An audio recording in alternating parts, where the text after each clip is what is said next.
At my birthday party, I planned to announce my pregnancy. Instead, my boyfriend handed me a gift box. Inside was a note that read, "I'm leaving you, you're useless, and I deserve better." Everyone laughed as he walked away. Our friends looked at me, waiting for a reaction. I just smiled, because he didn't know what I can do. 2 months later, he was drunk in front of my house, screaming my name. I had been with Justin for just over 3 years.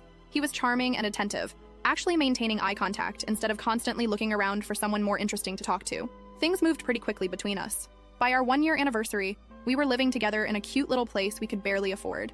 Not perfect timing financially, but the rent in this city is ridiculous no matter when you move, so our relationship wasn't perfect, but it felt solid. We had similar goals. Eventually buy a house, travel a bit, maybe kids someday. Justin was always more concerned with appearances than I was. He cared about what car we drove, which restaurants we were seen at, posting the perfect pics on Instagram.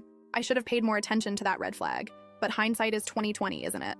Anyway, about 4 months ago, I'd been feeling off, nauseous in the mornings, exhausted all the time. I took a pregnancy test mostly to rule it out. We were careful, but not that careful.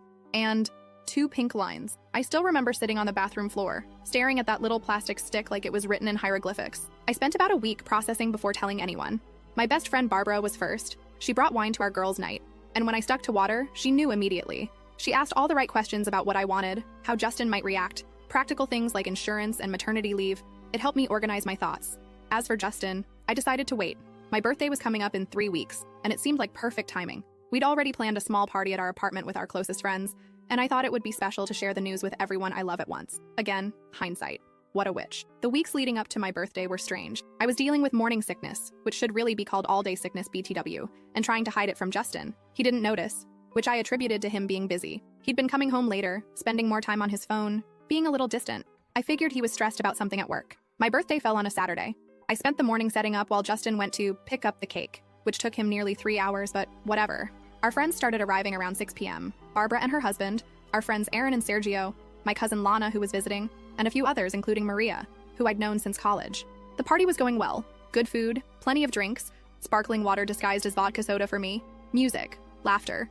I'd planned to make my announcement after cake, and I kept catching Barbara's eye across the room. She'd give me these little encouraging nods that made my stomach flip with nervous excitement. Around 9 p.m., Justin clinked his glass to get everyone's attention. My heart practically stopped. Had he somehow found out?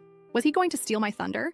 He made this whole speech about how special I was, how lucky he felt to have me in his life, all while looking me directly in the eyes. Then he handed me a small, beautifully wrapped box with a silk ribbon. The room went quiet. Everyone was watching, some with phones out ready to capture the moment. I remember thinking it might be an engagement ring, and having this split second of panic about whether I should still announce the pregnancy if he proposed. Then I opened the box. Inside wasn't a ring. It was a folded piece of paper. I opened it, confused, and read the words that are basically burned into my brain now. "I'm leaving you. You're useless, and I deserve better. Your stuff will be packed by Monday." I looked up at him, sure this was some kind of horrible joke, but his expression had completely changed. Cold, distant, almost amused. Then he said loud enough for everyone to hear that we were done, that it had been fun, but he'd outgrown me. And then he laughed, like actually laughed. A few people in the room laughed too, clearly thinking this was some kind of prank we'd planned. But then Justin turned and walked out the front door without another word. The silence that followed was deafening. I stood there, note in hand, pregnancy announcement dying in my throat, while our friends looked between me and the door, waiting for someone to yell, "Just kidding!" But nobody did. Barbara was the first to move. She crossed the room and took the note from my hand, read it, and muttered that he was an absolute bastard. Then everyone started talking at once. Confusion, concern, outrage on my behalf. And me? I just smiled. Not because I wasn't devastated. I was. Not because I wasn't humiliated. I absolutely was. But because in that moment, I realized something crucial.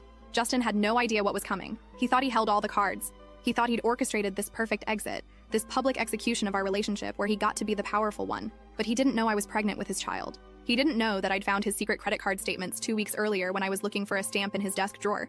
He didn't know that I'd already seen the texts on his Apple Watch when he was in the shower. He really should have set up 2-factor authentication LOL. And most importantly, he didn't know that I'm not the kind of woman who falls apart when pushed.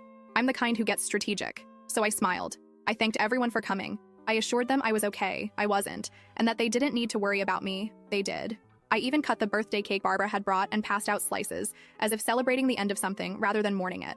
Maria left almost immediately, claiming she felt sick. Interesting timing, right? Don't worry, we'll get to her. The others stayed, helping me clean up and offering places to stay, shoulders to cry on, alibis for murder. Kidding, mostly. By midnight, everyone was gone except Barbara, who insisted on sleeping on my couch despite my protests. Once we were alone, I finally broke down. The pregnancy, the betrayal, the humiliation, it all came crashing down at once. Barbara just held me and let me sob, not trying to fix anything with empty reassurances or those annoying, everything happens for a reason platitudes people love to throw around when they don't know what else to say. When I finally calmed down, somewhere around 2 a.m., I told Barbara about the pregnancy. She wasn't even surprised, said she'd suspected from how I'd been acting lately. Then I showed her the credit card statements with hotel charges, expensive restaurants, and jewelry purchases that had mysteriously never made their way to me. I scrolled through the screenshots I'd taken of texts to M with heart emojis and plans to meet when I was working late. We both knew exactly who M was, especially after Maria's hasty exit from the party. We stayed up talking until dawn, weighing options, making plans. Barbara asked about telling Justin about the baby, but I was firm. He'd find out eventually, but on my terms, when I was ready, not a moment before. As for his affair with Maria and the financial lies, I wasn't going to sink to his level with petty revenge, but I would make sure the truth came out. All of it. Barbara looked at me with this mix of concern and admiration as I laid out my thoughts. She commented that I could be scary sometimes when I got that determined look in my eye. I just laughed. A real laugh. The first one since opening that horrible box. That night, as I lay in bed alone for the first time in years, one hand resting on my still flat stomach, I made 2 promises. One to my unborn child, that I would provide a stable, loving home no matter what, and one to myself, that I would emerge from this stronger than before. Justin thought he was writing the end of our story with that cruel note, and if there's one thing I've learned from all those true crime podcasts I listen to while doing laundry, it's that the best revenge requires patience, planning, and a clear head, all 3 of which I had in abundance. Next time I'll tell you what happened in the days and weeks after, including how I confirmed exactly who he left me for. Spoiler alert, it wasn't a surprise. And the first signs that his grand exit strategy wasn't working out quite as planned. First update. Hey Reddit, Lily here with the promised update. First, thank you so much for all the supportive comments on my last post. It's weird how strangers on the internet can sometimes be kinder than people you've known for years, isn't it? So, where did I leave off? Right. The birthday party from hell. Justin had just walked out after publicly humiliating me, leaving me shell-shocked with a pregnancy I hadn't told anyone about, except Barbara. Let me pick up from the aftermath. The next morning, I woke up to the smell of coffee and pancakes. Barbara was still there, bless her, acting like nothing had happened while simultaneously checking on me every 5 minutes. She kept insisting I eat something, obviously concerned about the baby. I managed a few bites before the nausea kicked in. Morning sickness is such a joy. Justin didn't come back that Sunday, which was both a relief and torture. I spent most of the day alternating between numbness, rage, and this weird, detached sense of planning. I made lists. So many lists. Financial stuff I needed to sort out. Doctor appointments to schedule, people to inform. It was like my brain went into survival mode, focusing on practicalities to avoid confronting the emotional hurricane. Barbara helped me pack up some of Justin's things. Not everything. Just enough to make it clear I wasn't planning on him coming back. The whole time, my phone was blowing up with messages from our friends. Most were supportive, confused, wondering if I was okay. A few were from mutual acquaintances who seemed more interested in gossip than my well-being. And noticeably absent from the concerned chorus? Maria? Remember her from the party? The one who suddenly felt sick and left? Yeah. Monday morning arrived, and with it, reality. I called in sick to work, something I never do. I also made an appointment with my doctor to confirm the pregnancy and discuss options. Around noon, while I was researching tenant rights since the apartment lease had both our names, I got a text from Justin. I'll be by at 7 to get my things, make sure you're not there. The audacity, right? I stared at that message for a solid 5 minutes before responding with a simple, no, just that. No explanation, no alternative suggestion, just a firm boundary. He immediately called, and I immediately declined. Then I called Barbara, who rallied the troops. By 6:30, my apartment was filled with friends. Aaron, Sergio, Lana, who extended her visit, and a couple others. A protective barrier of people who loved me. Justin showed up at 7 on the dot, and his face when he saw the welcoming committee, priceless. He tried to act tough, demanded to know what was going on, but Aaron, who's like 6'4" and built like a brick wall, just handed him one suitcase with some clothes and essentials. Aaron told him firmly that the rest of his stuff would be available when he arranged a proper time and showed some basic human decency. For now, this was all he was getting. Justin tried to catch my eye where I sat on the couch, deliberately calm. He started saying something about how this was ridiculous, and to just let him get his things.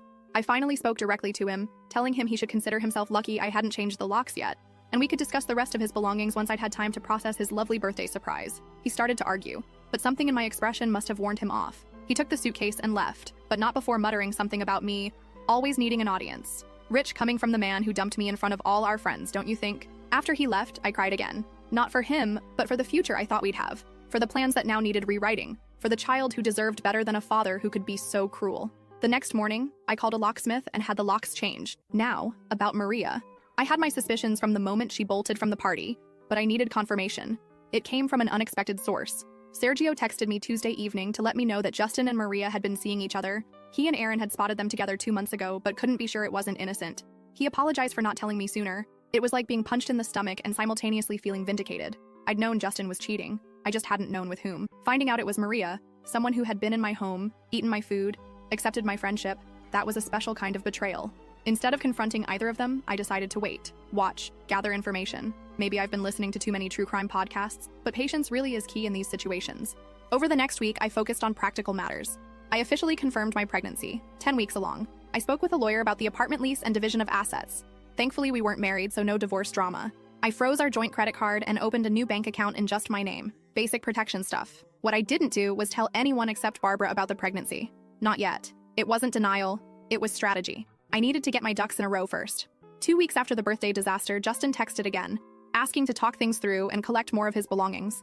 I agreed to meet him at a coffee shop near our apartment. Public place, daytime, on my terms. He looked terrible, which gave me a little jolt of satisfaction I'm not proud of. Unshaven, circles under his eyes, wearing a wrinkled shirt. He launched immediately into what I can only describe as a half-assed explanation. He'd been unhappy for a while, felt trapped, thought a clean break would be easier for everyone. I let him ramble for a while before I simply asked if Maria was making him happy. The look on his face, priceless. Pure deer-in-headlights shock. He stumbled through denials that were so transparent I almost laughed. I cut him off and told him I knew about Maria, about the hotel charges on his secret credit card, about the jewelry he bought her with money we supposedly needed for rent. I asked him to just be honest for once. He deflated like a punctured balloon. He tried the "it's not what you think" line, but I cut him off again. I told him what mattered now was that he could collect the rest of his things that Saturday at 2 p.m. Aaron would be there to supervise. And after that, I didn't want to hear from him unless it was through my lawyer. His voice actually squeaked when he repeated lawyer.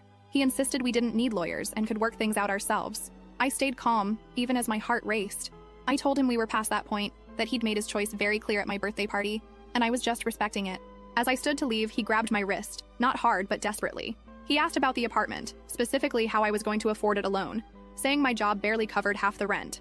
And that's when things clicked into place. The real reason for his concern, for this meeting. It wasn't about closure or collecting his things. It was about money. See, what Justin didn't know or conveniently forgot is that I'd been covering more than half the rent for the past year. His income had been drying up, his position more precarious than he admitted. He'd been living beyond his means, using my steady income as a safety net while presenting himself as the primary provider to our friends, and apparently to Maria. I smiled sweetly and told him I'd manage, adding that unlike some people, I actually save money instead of spending it on hotel rooms and jewelry. The color drained from his face. He knew I knew everything. I walked out of that coffee shop feeling lighter than I had in weeks. Not because I'd won some relationship battle, but because I finally saw Justin clearly for who he was. A man who cared more about appearances than substance, who lied to make himself seem more successful than he was, who abandoned me when I no longer served his narrative. Saturday came, and as arranged, Aaron supervised while Justin collected more of his stuff. I made myself scarce, spending the day at a prenatal yoga class. Highly recommend for anyone dealing with stress during pregnancy, by the way. When I returned, the apartment felt emptier but somehow more mine. I started rearranging furniture that evening, reclaiming the space. Over the next few weeks, I settled into a new routine. Work, doctor appointments, prenatal vitamins, careful budgeting. I wasn't just surviving. I was planning for a future that looked different but not necessarily worse than what I'd envisioned before. As for Justin and Maria, well, their romance wasn't exactly thriving. Through the grapevine, okay? Through Sergio, who heard from his cousin who works at the restaurant where they frequently argued in public, I learned that Maria was growing increasingly unhappy with her prize. Apparently, Justin had painted himself as much more financially stable than he actually was. Big surprise, right? The first real crack appeared about a month after our coffee shop meeting. I was at the grocery store, carefully comparing prices on prenatal vitamins, when I literally bumped carts with Maria. She looked startled, then guilty, then defiant in rapid succession. She greeted me awkwardly, saying I looked good. I replied that she looked tired, and she genuinely did. She had that same stressed expression Justin had worn at the coffee shop. An awkward silence stretched between us until she blurted out that Justin had told her we were separated already when they started seeing each other. According to her, he'd claimed we were basically done, just living together until the lease ended. I raised an eyebrow but said nothing. She stumbled through what might have been an attempt at justification, or maybe an apology, saying she wouldn't have gotten involved if she'd known we were still together. I finally told her it didn't matter now, that she had him and should enjoy it. As I turned to leave, she called after me, saying he wasn't what she thought, that he promised things he couldn't deliver. I looked back at her. This woman I'd once considered a friend, now diminished by her own choices. I simply told her that sounded like a personal problem that I couldn't help her with. About 6 weeks after the birthday party, I started showing. Just a little bump, but unmistakable to anyone looking closely. I decided it was time to be more open about the pregnancy. I told my boss first, who was amazingly supportive, offering flexible hours for my 3rd trimester. Then I gradually told other friends and family. Word travels fast in social circles. I knew it would eventually reach Justin, but I wasn't hiding anymore. This baby was happening with or without his involvement. 7 weeks post-breakup, as my pregnancy hit the 17-week mark, I received a series of increasingly frantic texts from Justin. Is it true? Are you pregnant? Why didn't you tell me? We need to talk immediately. Answer your phone, Lily. This involves me too. I didn't respond to any of them. Not out of spite, but because I truly didn't know what to say yet. I needed to process this new phase, to decide what role, if any, I wanted him to have in our child's life. The text continued, growing more desperate. I have rights, you know. You can't keep my child from me. Call me back or I'm coming over. That last one prompted me to finally respond.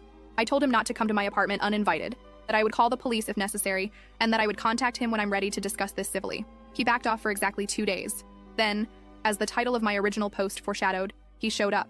It was just after 11 p.m. I was in bed, reading a pregnancy book and making notes when I heard it. A car door slamming, then footsteps on the path to my door, then pounding, not knocking, pounding, and Justin's voice slurred but unmistakable. Lily, open the door! I know you're in there! We need to talk about our baby! For a moment, I just sat there, heart racing, unsure what to do. Call the police? Call Aaron? Hide and hope he goes away? Then I heard something that made the decision for me, crying. Justin was outside my door, drunk and crying, alternating between demands and pleas. He was saying he made a mistake, asking me to let him in, insisting that it was his baby too.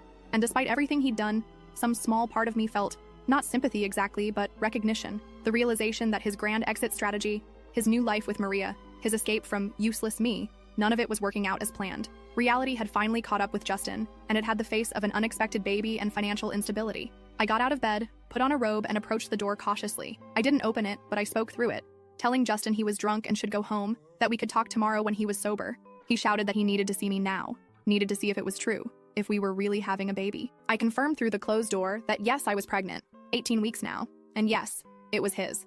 But this wasn't the way to discuss it, and he needed to go home. There was a thud against the door, his forehead or fist, I couldn't tell. He mumbled, so quietly I almost missed it, that Maria had left him. She said he wasn't who she thought, that he'd lied about everything. I couldn't help commenting that sounded familiar. He laughed, a hollow sound with no humor. He admitted he'd messed up badly and begged me to let him in, saying he just wanted to talk. I took a deep breath, one hand resting protectively on my small bump. I refused to let him in tonight, but offered to meet him tomorrow at the cafe on Main Street at 10 a.m. I made it clear that if he wasn't there on time, or if he showed up drunk again, that was it. No more chances. He was quiet for so long I thought he might have passed out. Then, softly, he agreed. Tomorrow, 10 a.m. He promised he'd be there. I heard him walk away, his footsteps uneven. A car engine started. Not his, thankfully. He'd called a ride. At least he'd done one responsible thing. As I climbed back into bed, my phone lit up with a text from him. I'm sorry for everything. For the party. For the note. For tonight. I'll make it right somehow. I didn't respond. Words were easy. Justin had always been good with words. But I needed actions now, especially with a baby on the way. Did I still love him? No. That died the moment he humiliated me in front of our friends. Did I hate him? Not anymore. Hate requires energy I needed for other things. I would meet him tomorrow. I would listen. I would set boundaries. And I would decide, not based on his needs or wants, but on what was best for me and my child. Second update. Hey Reddit. Sorry for the wait. Life has been interesting. So remember where we left off? Justin showing up drunk at my apartment after finding out about the baby? Well, I promised to meet him at that cafe the next morning, and TBH, I half expected him not to show. But there he was at 9:55 a.m., looking like absolute trash, and I mean that in the most objective way possible. Bloodshot eyes, same clothes as the night before, and this nervous energy that made him keep jiggling his leg under the table. The table was, literally, shaking. The first thing I noticed was he'd already ordered me a decaf latte. Which, okay, thoughtful, I guess? Except I've switched to herbal tea since getting pregnant because coffee makes me nauseous now. Small detail, but it kind of summed up everything about Justin, making assumptions about what I need without actually paying attention. Anyway, that meeting was a lot. He started with apologies, lots of apologies. Sorry for the birthday humiliation. Sorry for cheating. Sorry for the financial lies. Sorry for showing up drunk. It was like watching someone frantically check boxes on an I messed up form. I just sipped my tea, ordered to replace the unwanted latte, and let him talk himself out. There's something weirdly empowering about staying silent when someone expects you to respond, you know? When he finally ran out of steam, I asked the only question that mattered. What exactly did he want? He seemed thrown by the directness. Started rambling about wanting to be involved and do the right thing, and maybe we could try again. I actually laughed at that last part. Not meanly, just genuinely surprised that he thought reconciliation was on the table. The conversation got real when I laid out how things would work going forward. I told him I'd already consulted a lawyer about child support and custody arrangements. His face when I mentioned the lawyer again, LOL. It was like watching someone realize they're actually in the deep end of the pool when they thought they were just dipping their toes. I explained that I wasn't keeping him from his child, but that trust had to be rebuilt from the ground up. That meant scheduled visits, financial responsibility, and consistently showing up, not just when it's convenient or Instagram-worthy. He kept trying to steer the conversation toward us as a couple, and I kept steering it back to us as co-parents. Eventually, he got frustrated, saying I was being cold and calculated. I pointed out that cold and calculated is exactly what his birthday note had been. The difference was I was being cold and calculated to protect our child, while he'd done it to protect his ego. That shut him up. Before I left, I handed him a folder containing info on the baby, ultrasound pics, due date, doctor details, along with what my lawyer had drafted regarding child support. Told him to review it, consult his own lawyer if needed, and let me know his thoughts once he'd had time to process. As I stood to leave, he grabbed my wrist again. Seriously, what is it with the wrist grabbing? And asked if Maria knew about the baby. I told him that wasn't my information to share, but that I hadn't gone out of my way to tell her. Then I gently but firmly removed his hand and walked out. Over the next few weeks, things got calmer. I focused on setting up the nursery, which basically meant converting half of my bedroom into baby central. Crib from IKEA that took me and Barbara 3 hours to assemble. Those instructions should come with a translator, I swear. Changing table from a secondhand store, and this adorable mobile with little stars that my mom sent. I'd been putting money aside aggressively, picking up some extra work editing social media content on weekends. Nothing glamorous, but it helped bridge the gap Justin's contribution had left. My mom also sent some money to help, which was both touching and slightly uncomfortable. I've always been independent, you know?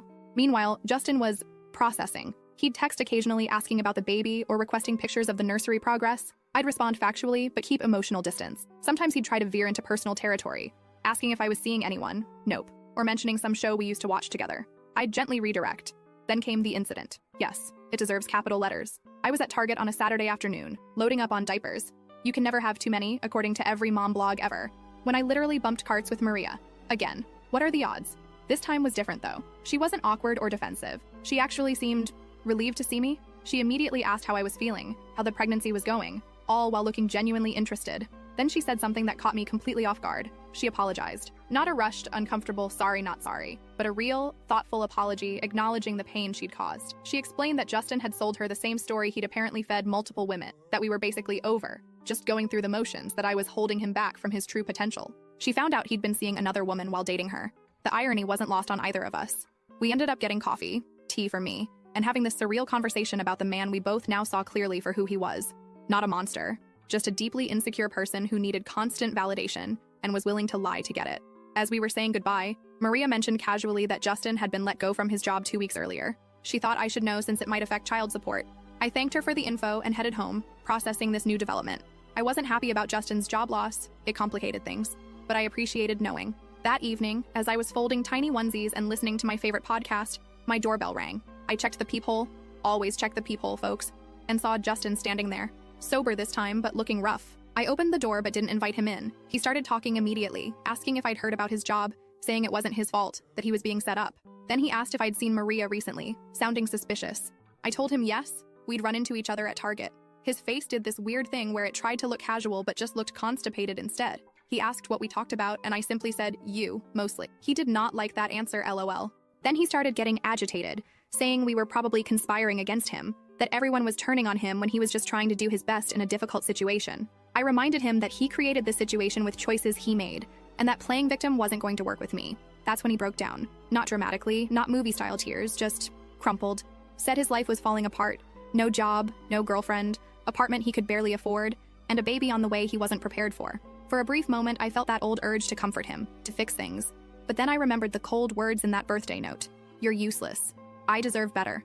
Instead of comfort, I offered clarity. I told him he had 2 paths forward. Continue the pity party and lose everything, or step up, take responsibility, and rebuild. For the first time since this whole mess started, Justin really listened. No interruptions, no excuses, just listening. When I finished, he nodded slowly and asked if we could talk inside. I hesitated, then agreed, but left the door open. Never fully close yourself in with someone unstable. We sat at my kitchen table and he asked thoughtful questions about the baby for the first time. Not surface-level stuff, but real questions about health, development, plans for delivery. As we talked, I realized something important. I no longer felt anything romantic for Justin, but I did want him to be okay. Not for his sake, but for our child's.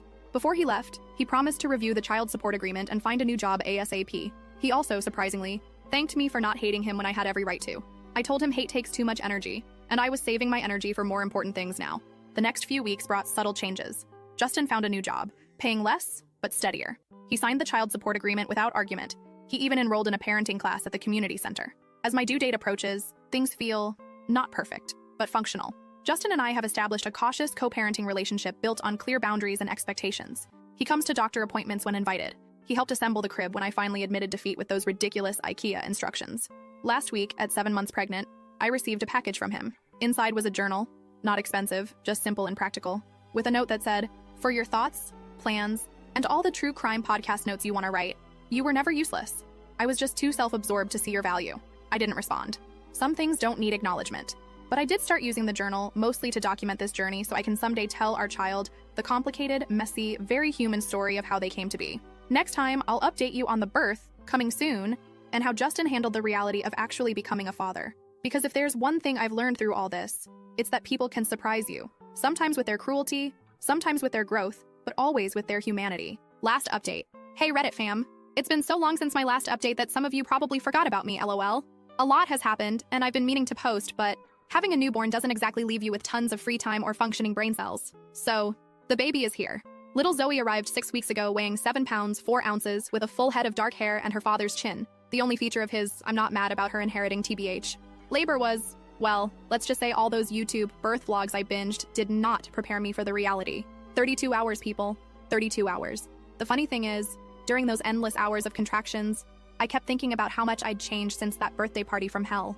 8 months ago, I was a woman standing in shock with a breakup note in my hand. Now I was bringing a whole human into the world. Life comes at you fast, doesn't it? Justin was actually at the hospital for the birth, which surprised pretty much everyone, including me. He showed up with this massive teddy bear that literally wouldn't fit through the door of my hospital room. Seriously. Where did he think we were going to put that thing in my one-bedroom apartment? But he stayed. Through the waiting, through my not-so-ladylike screaming, through it all. Barbara was my rock, though. When things got intense and I was convinced I couldn't do it anymore, she was right there, reminding me that I was already doing it. Justin mostly hovered awkwardly in the corner, scrolling through his phone and occasionally asking if I needed anything. Which, I mean, at least he was trying. When Zoe finally arrived and they placed her on my chest, I had this moment of pure clarity. Everything we go through, all the heartbreak, betrayal, uncertainty, it all led to her. And I wouldn't change a single step of the journey. Justin cried when he held her. Not movie star tears, but this awkward, trying not to but can't help it kind of crying that made his nose run and his face blotchy. It was the most genuine emotion I'd seen from him in our entire relationship. The first few weeks at home were a blur of diaper changes, feeding struggles, and sleep deprivation unlike anything I've ever experienced. My mom came to stay for 2 weeks, which was both a blessing and a challenge. She kept reorganizing my kitchen cabinets because apparently my system makes no sense. But seriously, who puts colanders with the pots instead of with the strainers? That's just chaotic. Justin has been surprisingly present. Not in a live-in father way, but he comes by 3 times a week for scheduled visits. Sometimes he brings useful things like diapers or takeout. Other times he brings ridiculous baby clothes that are completely impractical but admittedly cute. Last week, it was a tiny leather jacket for a 6-week-old. I didn't have the heart to tell him she'll outgrow it before the weather's even cool enough to wear it. Our co-parenting relationship is still evolving. We have moments of tension, especially when he shows up late or cancels last minute because of work stuff. But we also have moments where it feels almost normal. Like when he noticed I was struggling with a clogged milk duct and actually researched remedies, then showed up with cabbage leaves and a heating pad. If you know, you know. Financially, things have settled into a workable routine. Justin pays his child support on time, so far, and I've been able to work from home part-time doing social media management. Not getting rich, but paying the bills. My landlord actually let me renew the lease in just my name without any drama, which felt like a small victory. The apartment feels completely different now. Justin's stuff is gone, replaced by baby gear that somehow takes up twice the space. I repainted the living room this soft sage green that makes me happy every time I see it. It's amazing how much your surroundings affect your mood, you know. Maria and I still run into each other occasionally. Our city isn't that big. It's less awkward now. More like running into a distant acquaintance than someone who blew up your life. Last time she was with some bearded guy who kept calling her babe every 3 seconds. She seemed happy, if a little forced about it. I genuinely hope she is. As for Justin, he's still struggling in some ways. His new job isn't going great, according to Barbara, who heard from Aaron, who plays basketball with Justin's coworker. Gotta love small city gossip networks. He moved into this depressing studio apartment that he's constantly complaining about. Sometimes when he comes to see Zoe, I catch him looking around my place with this expression that's hard to read. Nostalgia mixed with regret, maybe? The weirdest development has been Justin's apparent personal growth journey. He mentioned he's been seeing a therapist, which, wow. This is the guy who once told me therapy was just paying someone to listen to you whine. He's been reading parenting books and even joined some dad group on Facebook. Sometimes I wonder if aliens abducted the real Justin and left this pod person in his place. Anyway, my own life has taken some unexpected turns too. Remember how I mentioned working part-time from home? That actually came through a connection from Sergio, who recommended me to his sister's company. The work is interesting, the people are nice, and most importantly, I can do it while Zoe naps. When she actually decides napping is on her agenda, that is. And then there's Eli. Yes, there's an Eli now. He's the delivery guy who kept bringing my grocery orders during those first chaotic weeks postpartum. At first, I barely registered him beyond thank you, and please put the bags by the door because, hello, new mom zombie mode. But he started adding little notes to my deliveries, recommending items other parents had found helpful, or sometimes just a dad joke that would make me snort laugh. One day when I was particularly frazzled, hadn't showered in 3 days, pretty sure there was spit up in my hair, he dropped off my order and asked if I wanted him to help carry the cases of water to my kitchen. I hesitated. Strange man in my apartment and all that. But something about him felt safe. As he helped put away the groceries, we started talking. Turns out he's finishing his degree in environmental science, delivering groceries to pay the bills. He has a younger sister with 2 kids that he helps with regularly, which explains why he didn't run screaming from my disaster zone of an apartment. We exchanged numbers, in case there were any issues with future deliveries. We both knew that was BS, but it was a comfortable fiction. We've been texting, and he's come by for coffee a few times. It's nothing serious. I'm in no rush to dive into another relationship, but it's nice to talk to an adult who doesn't want to discuss diaper brands or sleep training methods. Last week when Justin came for his visit, Eli was just leaving. The look on Justin's face was complicated. Later, he casually asked who that guy was.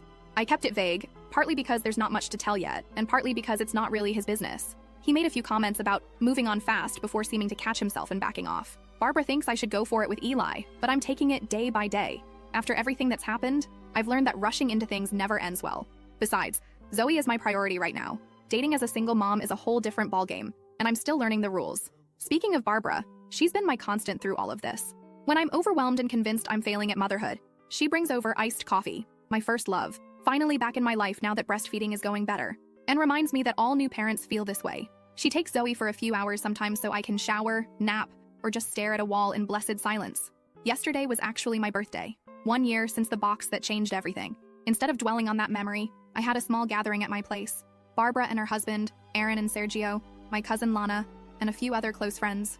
Justin stopped by briefly to drop off a gift, a surprisingly thoughtful bracelet with Zoe's birthstone, but didn't stay. As I looked around at my little apartment filled with people who truly care about me, at my daughter sleeping peacefully in her bassinet, at the life I've built from the ashes of what I thought I wanted, I felt something I hadn't expected: gratitude. I don't know what the future holds. Maybe Eli will become something meaningful.